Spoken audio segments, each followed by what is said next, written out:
Rise Up Niger Delta. The movement, dubbed Rise Up Niger Delta, gained momentum, with Eni and his team traveling from town to town, mobilizing support and spreading their message of hope and change. They organized town hall meetings where people shared their stories of struggle and hardship.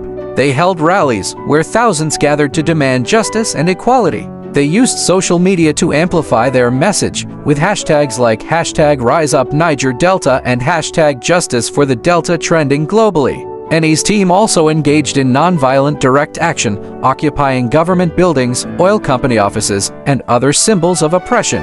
They were met with resistance, but they remained peaceful, even in the face of violence. As the movement grew, Eni became a thorn in the side of the government and the oil companies. They tried to silence him, to bribe him, to intimidate him. But Eni refused to back down.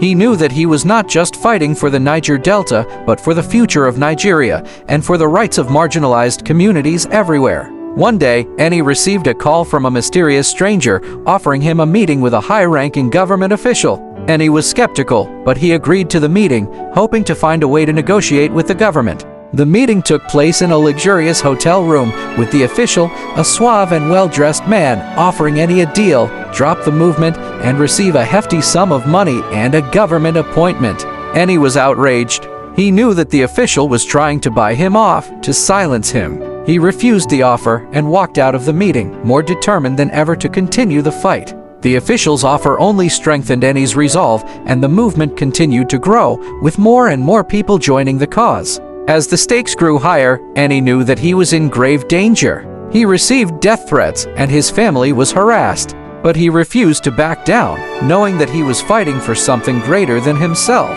And then, one day, the government cracked down, arresting Eni and his team, and charging them with treason. The movement was thrown into chaos, but Eni's supporters refused to give up.